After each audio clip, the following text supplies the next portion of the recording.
അടഞ്ഞു കിടക്കുന്ന കഥക് അവൻ്റെ നെഞ്ചിലൊരു നീറ്റൽ സൃഷ്ടിച്ചു. കിണറ്റിൻകരയിൽ പോയി തല തണുക്കെ വെള്ളം കോരിയൊഴിച്ചുകൊണ്ടേയിരുന്നു. എത്ര വെള്ളം ഒഴിച്ചിട്ടും മനസ്സും ശരീരവും തണുത്തതേയില്ല. കുളിച്ചു കയറിയിട്ടും അമ്മുവിനെയൊന്ന് കാണണമെന്ന ആശ മനസ്സിൽ നിറഞ്ഞു നിന്നു. അവൻ്റെ മുറിയിൽ നോക്കിയപ്പോൾ ശൂന്യമായ കട്ടിൽ കണ്ട് മിഴികൾ നിറഞ്ഞു. അമ്മയുടെ മുറിയിൽ പോയി നോക്കാൻ ഹൃദയം തുടിച്ചു. എന്തും വരട്ടെയെന്ന് വിചാരിച്ച് അമ്മയുടെ മുറിവാതിലിൽ ചെന്നപ്പോൾ അത് അടച്ചിരിക്കുന്നു. ഇന്നുവരെ അമ്മ കതകടച്ചിട്ട് കിടന്നുറങ്ങിയിട്ടില്ല. വല്ലാത്ത നിരാശ തോന്നി. ഒരു കുപ്പിയും കൂടെ കുടിക്കാനുള്ള ആഗ്രഹം സിരകളിൽ നിറഞ്ഞു വന്നു. സമയത്തെക്കുറിച്ച് ബോധവാനായപ്പോൾ കട്ടിലിൽ പോയി കമിഴ്ന്നു കിടന്നു. ഉറക്കം വരാതെ തിരിഞ്ഞും മറിഞ്ഞും കിടന്ന് എപ്പോഴോ ഉറങ്ങിപ്പോയി. അമ്മു പുലർച്ചെ 4 മണിക്ക് എഴുന്നേറ്റു. ഹരി ഉണരുന്നതിന് മുന്നേ ജോലിയെല്ലാം ചെയ്തിട്ട് അവൻ്റെ കണ്ണിൽ പെടാതെ റൂമിൽ കയറണമെന്ന് മനസ്സിലുറപ്പിച്ചു. ചാർജറിൽ നിന്ന് ഫോൺ മാറ്റി ഫോണിലെല്ലാം സെറ്റ് ചെയ്തു. മുഖപുസ്തകം ഓപ്പൺ ചെയ്തപ്പോൾ ഒരുപാട് മെസ്സേജുകൾ കിടക്കുന്നു. അതിൽ അനന്തുവിൻ്റെ 100-ൽ കൂടുതൽ മെസ്സേജുകളുണ്ട്.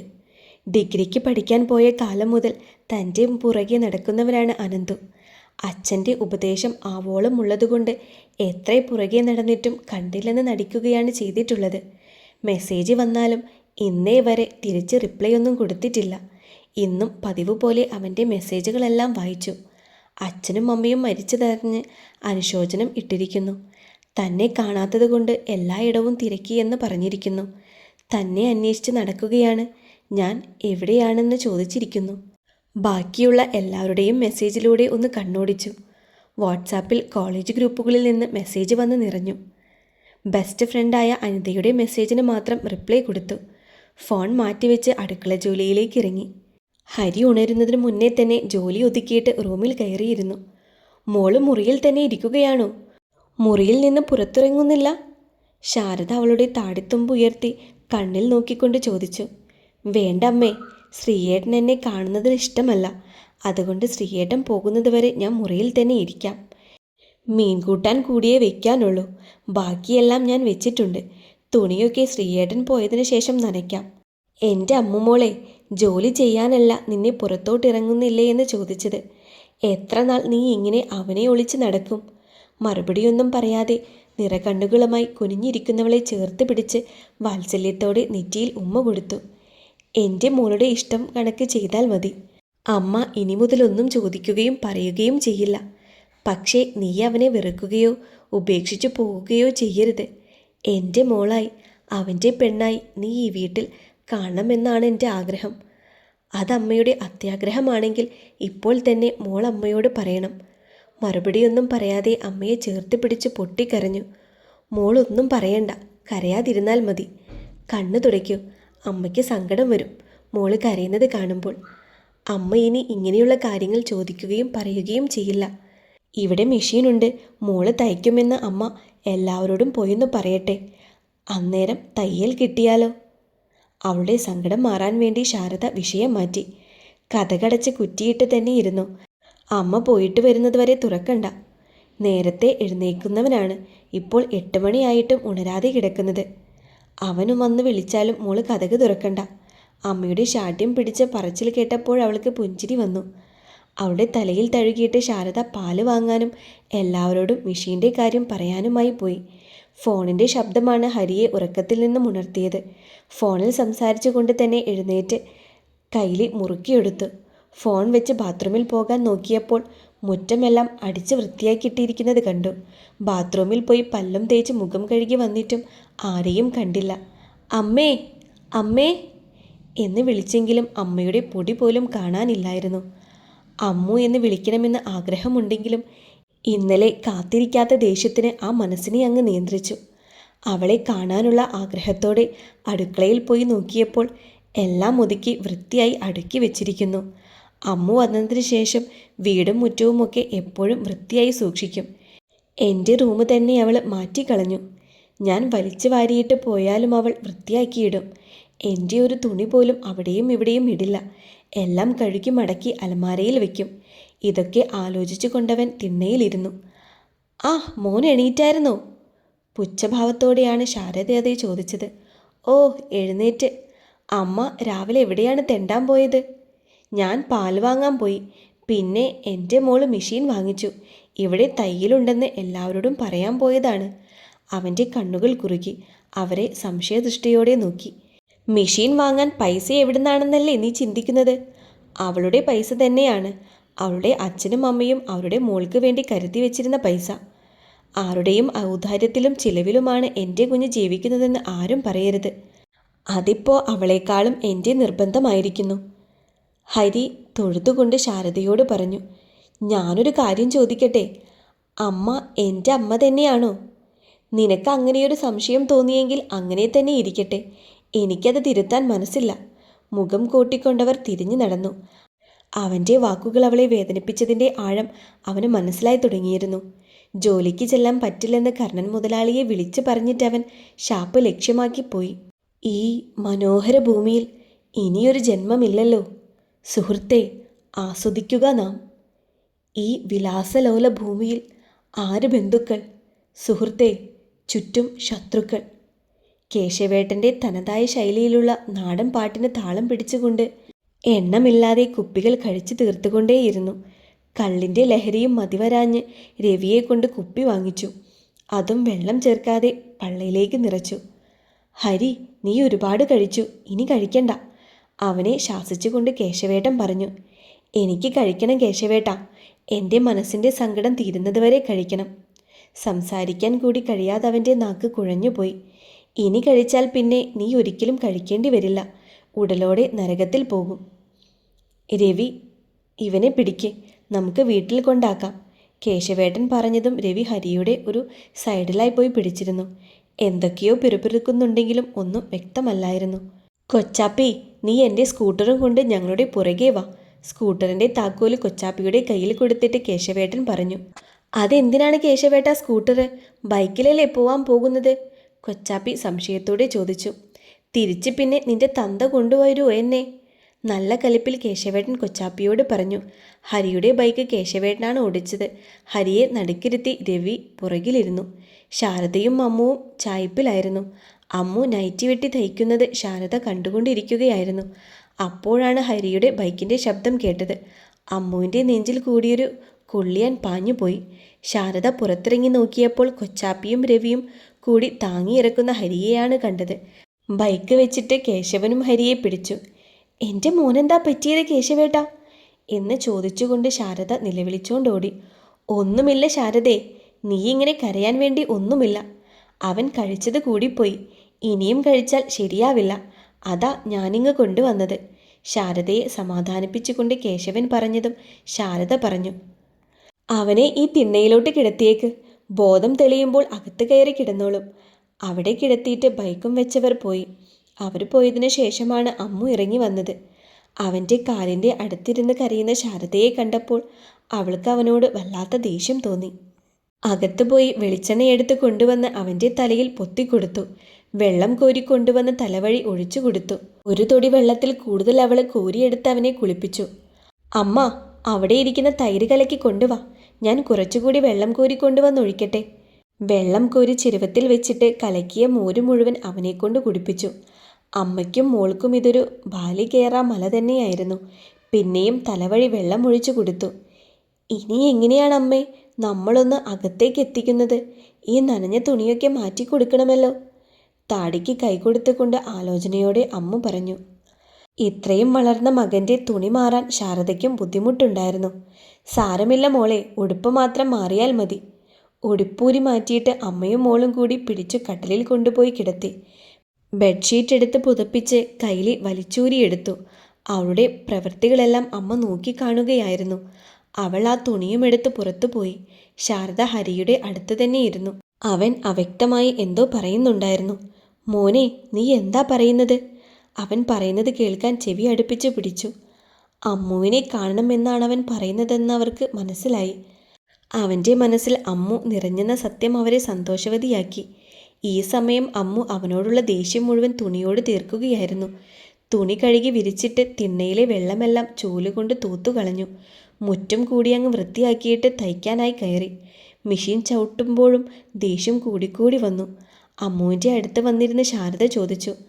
അവൻ ഇങ്ങനെ വന്നതുകൊണ്ടാണോ മോളുടെ മുഖം കടന്നല് കുത്തിയതുപോലെ ഇരിക്കുന്നത്? നിന്നെ കാണാൻ പറ്റാഞ്ഞത് കൊണ്ടാണ് അവൻ ഈ കോലത്തിലായത്. അവൻ കുടിക്കുമെങ്കിലും ഇത്ര ഗതികെട്ട രീതിയിൽ വന്നിട്ടില്ല. ആദ്യമായാണ് ഇങ്ങനെയൊരു സംഭവം. ഞാൻ പറഞ്ഞത് കള്ളമാണെന്ന് തോന്നുന്നുണ്ടെങ്കിൽ അവൻ പിറുപിറുക്കുന്നത് എന്താണെന്ന് നീയൊന്ന് പോയി കേട്ടു നോക്ക്. ശാരദ അവളോട് അനുനയത്തിൽ പറഞ്ഞു. എന്തിൻ്റെ പേരിലായാലും ഇങ്ങനെ വന്നത് വളരെ മോശമായി പോയി. അമ്മയുടെ കണ്ണു നിറയുമെന്നറിയുന്ന ആള് ഇങ്ങനെയൊരു പ്രവൃത്തി ചെയ്യാൻ പാടില്ലായിരുന്നു. ഞാൻ ചെയ്തതെല്ലാം അമ്മയുടെ കണ്ണുനീർ കണ്ടിട്ടാണ്, അല്ലാതെ അമ്മയുടെ മോനോടുള്ള ഇഷ്ടക്കൂടുതൽ കൊണ്ടല്ല. ദേഷ്യം കൊണ്ട് ചുവന്ന് വിറച്ച് പറയുന്നവളെ നോക്കി ഉള്ളിൽ ചിരിയോടവർ മനസ്സിൽ പറഞ്ഞു, വാശിക്കാരി. തല വെട്ടിപ്പൊളിയുന്നത് പോലെ തോന്നി ഹരിക്ക്. പകലാണോ രാത്രിയാണോ എന്ന് പോലും മനസ്സിലായില്ല. കണ്ണു തുറന്നു നോക്കിയപ്പോൾ വീട്ടിലാണ് കിടക്കുന്നതെന്ന് മനസ്സിലായി. ഷാപ്പിലിരുന്ന് കുടിച്ചത് മാത്രമേ ഓർമ്മയുള്ളൂ. ബാക്കിയൊന്നും ഓർമ്മകളിലില്ല. എത്ര ആലോചിച്ചിട്ടും പിടികിട്ടുന്നുമില്ല. മൊബൈൽ തപ്പിയെടുത്ത് സമയം നോക്കിയപ്പോൾ രാത്രി 9 മണി കഴിഞ്ഞിരിക്കുന്നു. എണീറ്റ് നിന്നപ്പോഴാണ് ജട്ടി മാത്രമാണ് ശരീരത്തിലുള്ളതെന്ന് മനസ്സിലായത്. ഈ അവസ്ഥയിൽ കട്ടിലിൽ എങ്ങനെ എത്തിയെന്ന് ആലോചിച്ചപ്പോൾ ശരിക്കും അവന് ജാള്യത തോന്നി. പുറത്തിറങ്ങി അമ്മയുടെ മുഖത്തെങ്ങനെ നോക്കുമെന്ന് വിചാരിച്ച് കൈലിയൊടുത്തിട്ട് അവിടെ തന്നെ തലയിൽ കൈവച്ച് മുടി വലിച്ചുകൊണ്ടിരുന്നു. അപ്പോഴാണ് ശാരദ അവനെ നോക്കാനായി വന്നത്. എൻ്റെ അരുമ സന്താനം ഉണർന്നായിരുന്നോ? ഇനി നിന്റെ എന്തൊക്കെ ലീലാവിലാസങ്ങൾ കണ്ടിട്ട് വേണം ഞാൻ മരിക്കാൻ. കൊച്ചുപ്രായത്തിലെ ഭർത്താവ് ഉപേക്ഷിച്ചു പോയിട്ടും മറ്റൊരു കല്യാണം കഴിക്കാൻ എല്ലാവരും പറഞ്ഞിട്ടും നിനക്ക് വേണ്ടി ജീവിച്ച എന്നോട് നീ ഇതൊക്കെ തന്നെ ചെയ്യണം എന്ന് പറഞ്ഞ് നെഞ്ചത്തടിച്ച് ശാരദ നിലവിളിക്കാൻ തുടങ്ങി. ശാരദയുടെ 2 കൈയും കൂട്ടിപ്പിടിച്ച് ശാരദയെ കെട്ടിപ്പിടിച്ചവൻ കരഞ്ഞു പറഞ്ഞു, അറിയാതെ പറ്റിപ്പോയതാണമ്മേ. ഇനിയൊരിക്കലും ഞാൻ ഇങ്ങനെ ചെയ്യില്ല. ഇന്ന് വരെ ഞാൻ ഇങ്ങനെ ചെയ്തിട്ടില്ലല്ലോ. മനസ്സിന് താങ്ങാൻ കഴിയാത്ത വിഷമം മനസ്സിൽ തോന്നിയപ്പോൾ അറിയാതെ ചെയ്തതാണ്. എൻ്റെ ശാരദക്കുട്ടി എങ്ങനെ കരയരുത്. എനിക്കത് സഹിക്കാൻ കഴിയില്ല. അമ്മയെ കെട്ടിപ്പിടിച്ച് കുറച്ച് സമയം കൂടിയിരുന്നിട്ട് വൈക്ലഭ്യത്തോടെ ചോദിച്ചു, ഞാൻ എങ്ങനെയാ അമ്മേ ഇവിടെ എത്തിയത്? കേശവേട്ടനും രവിയും കൊച്ചാപ്പിയും കൂടെ നിന്നെ ഇവിടെ കൊണ്ടുവന്നാക്കിയതാണ്. പിന്നെ നിന്നെ കുളിപ്പിച്ച് തുണി മാറ്റി കിടത്തിയത് മോളാണ്. അവൻ്റെ 2 കണ്ണും തള്ളി പുറത്തു വരാൻ പാകത്തിനായി. അവൻ അലറി വിളിച്ച് ചോദിച്ചു, അമ്മേ, അമ്മ എന്താണ് പറഞ്ഞതെന്ന് വല്ല ബോധവും ഉണ്ടോ? ഞാൻ നടന്ന കാര്യമാണ് പറഞ്ഞത്, അല്ലാതെ വേറൊന്നുമല്ല. അവരൊരു കള്ളപ്പുഞ്ചിരിയോടെ പറഞ്ഞു. അമ്മയുടെ മുഖത്ത് നോക്കിയിട്ട് അമ്മയുടെ മടിയിൽ തന്നെ കുനിഞ്ഞു കിടന്നു. മോന് വയറ് വിശക്കുന്നില്ലേ? എഴുന്നേറ്റ് വാ, ചോറ് കഴിക്കാം. അനുസരണയോടെയുള്ള കൊച്ചുകുട്ടിയെപ്പോലെ അവൻ അമ്മയുടെ കൂടെ ചെന്നപ്പോഴാണ് അമ്മയുടെ മുറിയിൽ നിന്ന് പാട്ട് കേൾക്കുന്ന ശബ്ദം കേട്ടത്. മുറിയിൽ എന്താ അമ്മേ പാട്ട് കേൾക്കുന്നത്? അത് മോളുടെ ഫോണിൽ നിന്നുള്ള പാട്ടാണ്. ചോറ് വിളമ്പിക്കൊണ്ട് ശാരദ മറുപടി പറഞ്ഞു. അവൾക്ക് ഫോൺ വാങ്ങിച്ചോ? ഞങ്ങൾ മെഷീൻ വാങ്ങാൻ പോയപ്പോൾ വാങ്ങിച്ചായിരുന്നു. അതിലെന്തോ കുന്ത്രാണ്ടത്തിലൊക്കെ നോക്കിയാണ് നൈറ്റിക്ക് മോഡലൊക്കെ എടുത്ത് തയ്ക്കുന്നത്. കൊടുത്ത ആഹാരം ഒന്നും മിണ്ടാതെ കഴിച്ചുകൊണ്ടിരുന്നു. അവളുടെ ശബ്ദമൊന്ന് കേൾക്കാനും ഒരു നോക്ക് കാണാനും വേണ്ടി അവൻ്റെ മനസ്സ് തുടിച്ചു. എല്ലാം ഉള്ളിലടക്കി നിശബ്ദനായിരുന്നു. അമ്മ അവിടെ ഇരുന്ന് അവൻ്റെ മുഖഭാവങ്ങൾ വീക്ഷിക്കുകയായിരുന്നു. 2 ആഴ്ച ഓടി മറഞ്ഞു. ബാത്റൂം കെട്ടി പൈപ്പ് സെറ്റ് ചെയ്തു കൊടുത്തു. ഈ ദിവസങ്ങളെല്ലാം അമ്മുവിനെ കാണാൻ ശ്രമിച്ചെങ്കിലും ഒരു നിഴൽ പോലെ മാത്രമേ കാണാൻ പറ്റിയിരുന്നുള്ളൂ. അവൻ്റെ അനക്കം കേൾക്കുമ്പോൾ അവൾ റൂമിൽ കയറി കഥകടക്കുമായിരുന്നു. അവളുടെ ഈ പ്രവൃത്തിക്ക് ശാരദ ശക്തമായ പിന്തുണയും ഉണ്ടായിരുന്നു. എങ്കിലും ആ അമ്മ മനസ്സിൽ അവളുടെ മനസ്സ് പെട്ടെന്നലിയണേ എന്ന പ്രാർത്ഥനയും ഉണ്ടായിരുന്നു. മകൻ്റെ ചുറ്റുമുള്ള നോട്ടവും അവളെ കാണാനുള്ള വെപ്രാളവും കാണുമ്പോൾ അവർക്ക് ചിരി വരുമായിരുന്നു. ഈ ദിവസങ്ങൾ കൊണ്ട് തന്നെ തയ്ക്കുന്ന കാര്യത്തിൽ കാഞ്ഞിരിമരം ഗ്രാമത്തിലുള്ള ഒരുവിധം ആൾക്കാരുടെ ശ്രദ്ധ പിടിച്ചുപറ്റാൻ അമ്മുവിന് കഴിഞ്ഞു. നൈറ്റി ബിസിനസ് പച്ച പിടിച്ചപ്പോൾ ചുരിദാറുകളും കൂടി തയ്ച്ച് വിൽക്കാൻ തുടങ്ങി. ഇതെല്ലാം കൊണ്ടു നടന്ന് വിൽക്കുകയും പൈസ സൂക്ഷിക്കുകയും ചെയ്യുന്നത് ശാരദ തന്നെയാണ്.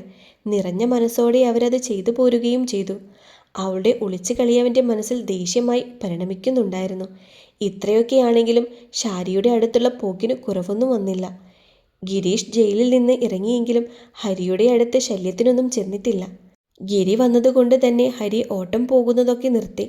കർണൻ മുതലാളിയുടെ ഫാം ഹൗസിലെ ജോലി മാത്രമേ ചെയ്യുന്നുള്ളൂ. ജോലി കഴിഞ്ഞ് 5 മണിയാകുമ്പോൾ വീട്ടിൽ വരികയും ചെയ്യും. പിന്നെ കവലയിലും അവിടുന്ന് രവിയുമൊത്ത് ഏറുമാടത്തിലും ഷാരിയുടെ അടുത്തുമായി ആ ദിവസം കഴിയും. ഹരി ജോലി കഴിഞ്ഞ് വന്നപ്പോൾ ശാരദ കട്ടനിടാനായി പോയി. അവളെ കാണണമെന്ന് തീരുമാനിച്ചുറപ്പിച്ച് ചായ്പിൻ്റെ അടുത്ത് ചെന്നപ്പോൾ അവൾ വാതിലടച്ച് കുറ്റിയിട്ടു. മുഖത്തടി കൊണ്ടതുപോലെ തോന്നി അവന്. അതിൻ്റെ ദേഷ്യത്തിൽ വാതിലിൽ കിടന്ന ഒരു കുപ്പി തട്ടിത്തെറിപ്പിച്ച് കുളിക്കാനായി പോയി. അവൻ വീട്ടിൽ വരാൻ പാതിരാത്രിയാവുന്നതിൻ്റെ ദേഷ്യമാണ് അവൾ തീർത്തതെന്ന് അവൻ അറിയില്ല. കഥ കടച്ചിട്ടാലും അവൻ്റെ ബൈക്കിൻ്റെ ശബ്ദം കേൾക്കുന്നതുവരെ കിഴക്ക് വശത്ത് കാത്തിരിക്കുന്നവളെയും അവൻ അറിയില്ല. അവൻ്റെ സ്നേഹം കുതിച്ച് ഹൃദയം വിങ്ങി നിറയുന്നവളെ അവന് അറിയില്ല. ഒരു ദിവസം കൂടി പതിവ് പോലെ കഴിഞ്ഞുപോയി. ഞായറാഴ്ച ആയതുകൊണ്ട് തന്നെ ഹരിക്ക് ജോലിക്ക് പോവണ്ടായിരുന്നു. അമ്മ രാവിലെ തുണിയും കൊണ്ട് സാവിത്രിയുടെ വീട്ടിൽ പോയി. ഇനി വൈകിട്ടേ വരത്തുള്ളൂ. ഹരി കവലയിലും പോയി. തുണി കഴുകി കോലം കെട്ട് നിന്നപ്പോഴാണ് ഷാരി അവിടെ വന്നത്. ഇവിടെ ആളില്ലേ? ഉമ്മറത്ത് നിന്നുകൊണ്ട് ഷാരി ഉറക്കെ വിളിച്ചു ചോദിച്ചു. ഞാൻ തുണി കഴുകുകയാണ്, അടുക്കള വശത്തേക്ക് വരാമോ? അമ്മുവിൻ്റെ സ്വരത്തിൽ പോലും ഒരു പ്രത്യേകതയുണ്ടെന്ന് ഷാരിക്ക് തോന്നി. അവൾ പതിയെ അമ്മു നിൽക്കുന്നിടത്തേക്ക് ചെന്ന് പറഞ്ഞു. ഞാനിവിടെ അടുത്തുള്ളതാണ്. എൻ്റെ പേര് ഷാരി. മോള് നല്ലതുപോലെ തയ്ക്കുമെന്നറിഞ്ഞു. 5 ബ്ലൗസിൻ്റെ തുണിയുണ്ട്, അത് തയ്ക്കാൻ വന്നതാണ്. അളവ് ബ്ലൗസ് ഉണ്ടോ ചേച്ചി? മനോഹരമായ പുഞ്ചിരിയോടെ അമ്മ ചോദിച്ചു. ഇല്ല, അളവെടുക്കണം. അവളിൽ നിന്ന് കണ്ണെടുക്കാതെ ഷാരി പറഞ്ഞു. എന്നാൽ ഞാൻ ഇതും കൂടി ഒന്ന് കഴുകിയിട്ട് പെട്ടെന്ന് കുളിച്ചിട്ട് വരാം. അതുവരെ ചേച്ചി അവിടെ ഒന്ന് ഇരിക്കാമോ? അതോ ചേച്ചിക്ക് പെട്ടെന്ന് പോണോ? എനിക്ക് തിരക്കില്ല, എത്ര വേണമെങ്കിലും ഞാൻ കാത്തിരിക്കാം. ഷാരി ശ്രദ്ധിക്കുകയായിരുന്നു. ഹരിയുടെ തുണിയാണ് അവൾ കഴുകുന്നത്. കറുപ്പിൽ റോസ് പൂക്കളുള്ള ചുരിദാറാണ് വേഷം. സുന്ദരി എന്ന് പറഞ്ഞാലും പോരാ, അതിസുന്ദരി. ഹരിയേട്ടൻ്റെ മനസ്സിൽ ചുമ്മാതെയല്ല അവൾ കയറിയത്. ഹരിയേട്ടനെ കുറ്റം പറയാൻ പറ്റില്ല. ആര് കണ്ടാലും നോക്കി നിന്നു പോകുന്നത്ര സുന്ദരിയാണ് അവൾ. ചേച്ചി അവിടെ നിൽക്കണ്ട, ഉമ്മറത്ത് പോയിരുന്നു. കതക് ചാരിയിട്ടേ ഉള്ളൂ, ഞാൻ പെട്ടെന്ന് വരാം. താൻ അവളെ തന്നെ നോക്കി നിന്നത് അവൾക്ക് അസ്വസ്ഥത തോന്നിയെന്ന് ഷാരിക്ക് മനസ്സിലായി. ഒരു പുഞ്ചിരി കൊടുത്ത് ഉമ്മറത്തേക്ക് വന്നു. ഹരിയുടെ മുറി കാണാനുള്ള ആഗ്രഹത്തോടെ ഷാരി ആ വീടിനകത്തേക്ക് കയറി. അവസാനത്തെ തുണിയും വിരിച്ചിട്ടപ്പോഴാണ് ഹരിയുടെ ബൈക്ക് വന്നത്. ഹരി നോക്കിയപ്പോൾ തുണി വിരിച്ചിട്ട് ബാത്റൂമിലോട്ട് ഓടുന്ന അവളെയാണ് കണ്ടത്. മുഷ്ടി ചുരുട്ടി ബൈക്കിലൊന്നിടിച്ച് അകത്തേക്ക് കയറി. മുറിക്കകത്ത് നിൽക്കുന്ന ഷാരിയെ കണ്ടപ്പോഴവന് അത്ഭുതം തോന്നി. നീ നീ എങ്ങനെ ഇവിടെ വന്നു? കാഞ്ഞിരമറ്റം ഗ്രാമത്തിൽ ഇപ്പോൾ ഫേമസ് തൈക്കാരിയല്ലേ? ആ കുട്ടിയെ ഒന്ന് കണ്ട് ബ്ലൗസ് തയ്പ്പിക്കാൻ വേണ്ടി വന്നതാണ്. ഷാരി ഒരു പ്രത്യേക താളത്തിൽ പറഞ്ഞു. ബ്ലൗസ് തയ്പ്പിക്കാൻ വന്ന ഭവതി എന്തിനാണ് അടിയൻ്റെ മുറിയിൽ കയറിയത്? അവനും അതേ താളത്തിൽ ചോദിച്ചു. ഹരിയേട്ടൻ്റെ മുറി കാണാനുള്ള ഒരു കുഞ്ഞാഗ്രഹത്തിൽ കയറിയതാണ്. ഹരിയേട്ടൻ്റെ അമ്മ ഇവിടെയില്ലേ? അമ്മ ഒരു കൂട്ടുകാരുടെ വീട്ടിൽ പോയിരിക്കുകയാണ്, വൈകുന്നേരമാവും വരാൻ. അതും പറഞ്ഞുകൊണ്ട് തന്നെ അവൻ ഷാരിയെ ചേർത്ത് പിടിച്ചു. ആ മുറിയിൽ അവൻ്റെ കൂടെ കിടക്കാൻ ആഗ്രഹമുണ്ടെങ്കിലും അവൾ ഇങ്ങനെ പറഞ്ഞു. ആ കുട്ടിയുണ്ട് ഇവിടെ, എന്നെ വിട്. അവൾ കുളിക്കാൻ കയറിയിട്ടുണ്ട്, ഇനി അരമണിക്കൂർ കഴിയും ഇറങ്ങാൻ. എനിക്കെന്തോ നല്ല മൂഡ് തോന്നുന്നു. ഒരു 10 മിനിറ്റ് മതി, ബാക്കി വിശദമായി രാത്രിയിൽ. അതും പറഞ്ഞ് അവളുടെ ചുണ്ടുകൾ കവർന്നെടുക്കാൻ തുടങ്ങി. നിമിഷം നേരം കൊണ്ട് അവളിലേക്ക് അവൻ പടർന്നു കയറി. സാരി അടർത്ത് മാറ്റി അതിനു മുകളിലൂടെ അവളുടെ മൃദുലതകൾ നിരിഞ്ഞുടച്ചു. ഹരിയേട്ടാ, പതുക്കെ. ഷാരിയുടെ കൊഞ്ചലോടെയുള്ള സ്വരം അവനെ ഹരം പിടിപ്പിച്ചു. അവൻ അവളുടെ മാറിലെ മധുരം നുണയുമ്പോൾ അവൾ സുഖത്താൽ പൊളഞ്ഞുകൊണ്ട് അവനെ ചേർത്ത് പിടിച്ചു. നിമിഷം നേരം കൊണ്ട് അവളെ അർദ്ധനഗ്നയാക്കി അവളിലെ പെണ്ണിലേക്ക് ചേർന്ന് തുടങ്ങി. അവൻ്റെ ഭോഗസുഖത്തിൽ ഷാരിയുടെ സിൽക്കാര സ്വരങ്ങൾ ആ മുറിയിൽ നിന്നും പുറത്തേക്ക് ഒഴുകിക്കൊണ്ടിരുന്നു. ഷാരി കാത്തിരിക്കുന്ന വെപ്രാളത്തിൽ അമ്മു വേഗം കുളിച്ചിറങ്ങി. ഉമ്മറത്ത് ഷാരിയെ കാണാതെയായപ്പോൾ അകത്ത് കയറിയപ്പോഴാണ് ഹരിയുടെ മുറിയിൽ നിന്ന് അടക്കിപ്പിടിച്ച ചിരികളും സിൽക്കാര ശബ്ദങ്ങളും കേട്ടതൊന്നും സത്യമാവരുതേ എന്ന് മനസ്സിൽ പ്രാർത്ഥിച്ചുകൊണ്ട് അവൾ ഹരിയുടെ കതകിൽ തട്ടി.